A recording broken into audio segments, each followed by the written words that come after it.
Coming up next, BMW's X7.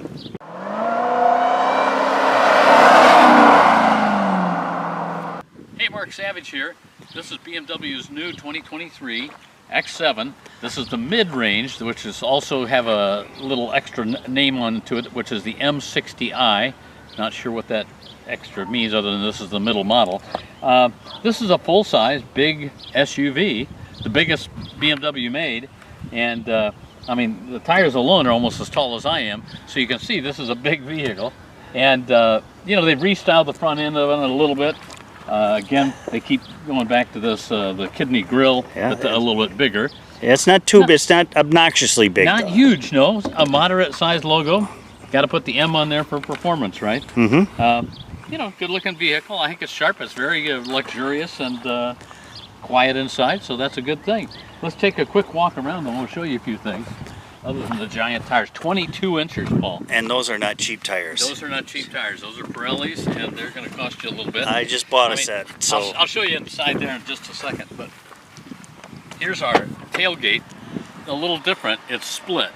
So we got a hatch which powers up, or we also can power down this little bitty tailgate that they got going here. I'm not quite sure. Wonder what the thought is behind that. I don't know why that had to happen. Besides an extra, it's got to cost more to develop. We do have a little storage area under here. We've got, you know, one of these covers that we can pull out if we want to put that back here. Not a lot of storage room behind the back seat if you're going to use all 3 rows, but it does have 3 rows, so you could carry some extra people.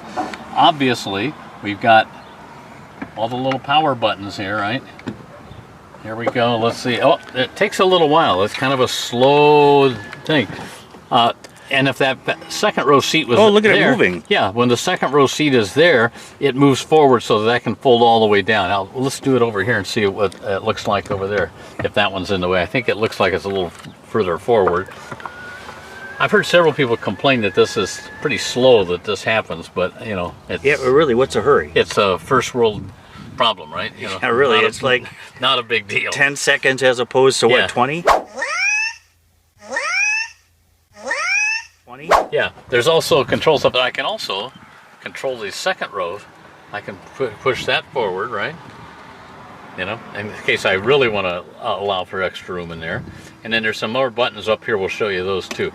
That's fine for that. Hey, I can either do this like that, or I could power it up. Doesn't matter, either way. Now let's show you this back seat in the second row. Anyway, we got power shades, sunshades? Sunshades here. I can power that down with a button. That's nice. I mean, it's not hard to do it manually either. Yeah, really. I mean, you know, 10 seconds as opposed to 20 seconds. And if that motor breaks, then you gotta replace it. Yeah. Well, anyway, so, you know, we got plenty of room in here. This one has captain's chairs, which cost extra, of course, but nice, comfortable seats. This has a giant sunroof. We'll open that for you in just a second to show you that. Kind of a quilted covering on all this.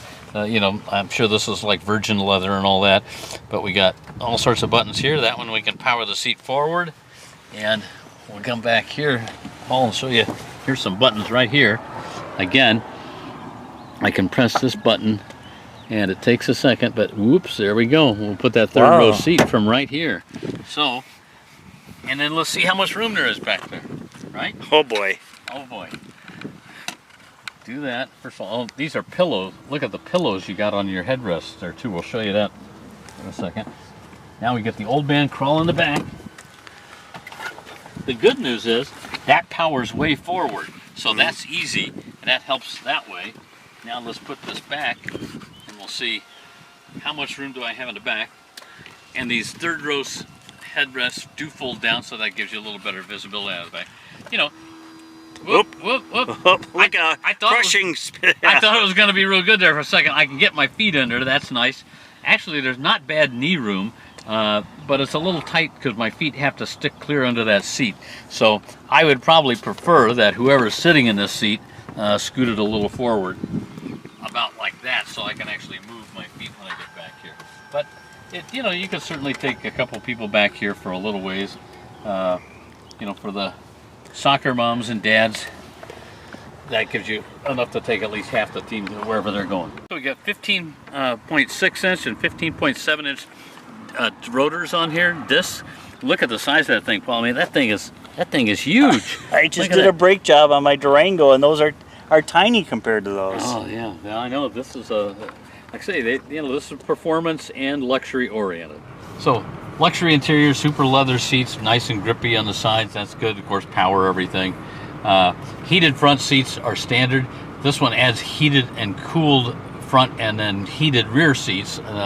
Costs a little extra to do that, which seems odd at $100,000 or so. Nonetheless, the carbon fiber trim, which I can't tell whether it's real or fake. It's probably real at this price, I'd like to think. Full carbon fiber. Yeah. The split screen, this is I don't know if you can see that there's a little curve to this, Paul, but the screen curves a little bit, about a 12-incher here, about almost 15 inches of infotainment screen. The nice thing here is it is touch screen, so you can quickly, zoom in and out, touch the things you want, boom, or you can adjust it here. I don't care for this that much, although I will tell you that as you're driving and you can get it on the radio station, sometimes it's easy to flip that up and down, so that's not so bad. Everybody's going to these little teeny baby shifters here. See, I would see this as the shifter. I know, that's where I initially thought that was the shifter, but then you think, no, here it is. You kind of touch it with your finger, and that's nice. This is heated and cooled cup holders. That's like, I think $300 extra. I guess, hey, luxury, it's luxury, right? This powers our vehicle up and down just a little bit. Ride height, yep. Yeah, ride height a little bit there. If you're trailer towing, maybe? Yeah, trailer towing, and also, I guess, if you or if you're hard to get out for you, and if it's a little higher, you can lower it a teeny bit. A lot of touch. Everything's touch, of course. We got Sport, Comfort, and Eco Pro for our different drive modes. And the only thing I say is a little bit odd is we got to hit this to get the climate controls up here. Other than there's a rear defroster there, and the teeny weeny little adjustment for your volume knob. That's kind of weird. But here in this end, I hit climate there. Now we can adjust cooled seats, heated steering wheel, balance. Everything is on this one screen, but it's like, give me a button to do the heated seats, and then I don't have to screw around with this. It's a lot of stuff. It is a lot of stuff, and there's a lot of things you can go through here. Hit the home button, and it gives you the map. It splits with some telephone information and your radio and so forth. Not a flat bottom wheel on a Beamer yet. On a Beamer, and it's an M version. Anything with an M on it means racy. Something's going on with my seat. It keeps going up and down like the lumbar supports or something. Well, it has massaging seats. Oh, in it, so that's another option. Okay, so I'm getting massaged. I didn't even know it. Yeah, another feature, I should say. It's not an option. It's standard on this version. Okay. Anyway. So. Nice, of course. A number of seat choices over here is programming what you want, and we can fold in the mirrors if we want. There, here I can power it back, so they can. That way, if you get in a tight parking spot, you can open and shut them.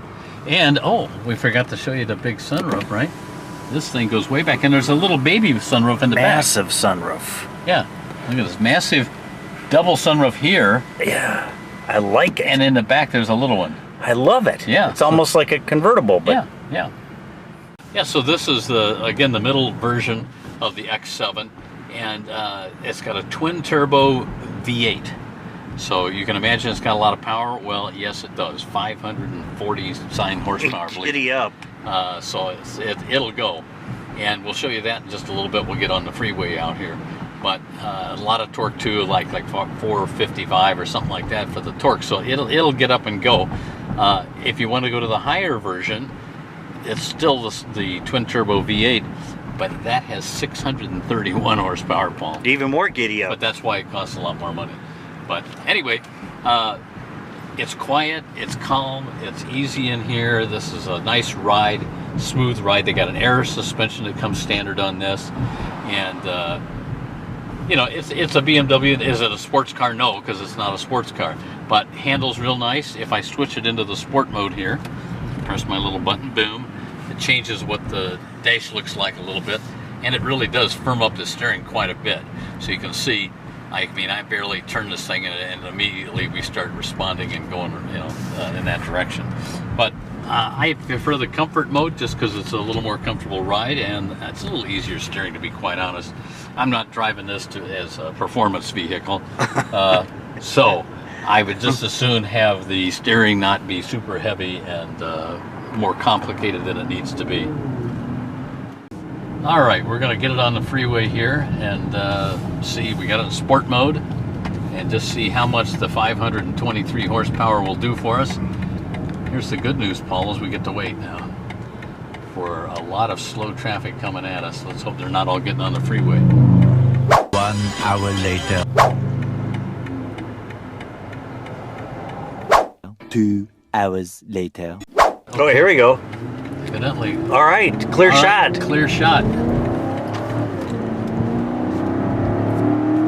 Hey, it rolls. Sounds good too. Wow.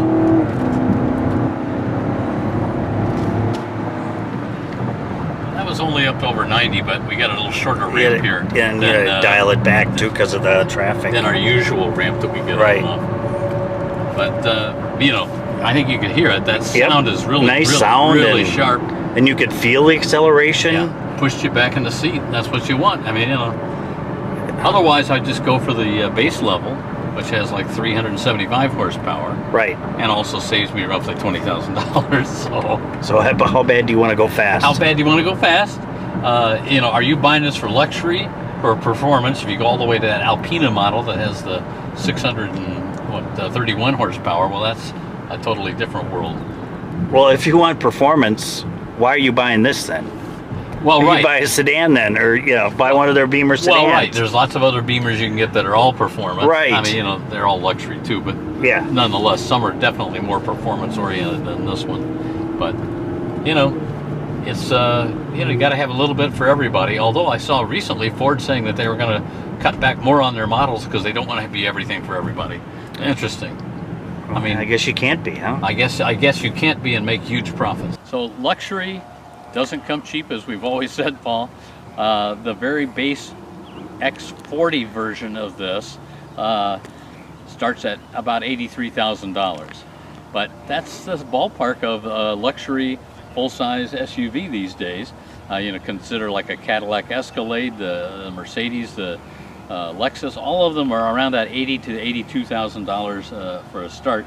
This one runs at 117 because it's added a number of different options onto this. Starts about 107, I believe. And then if you want to go to the upper end and go with the extra high horsepower engine and so forth, about $150,000. Thanks for watching. We're going to see you next time.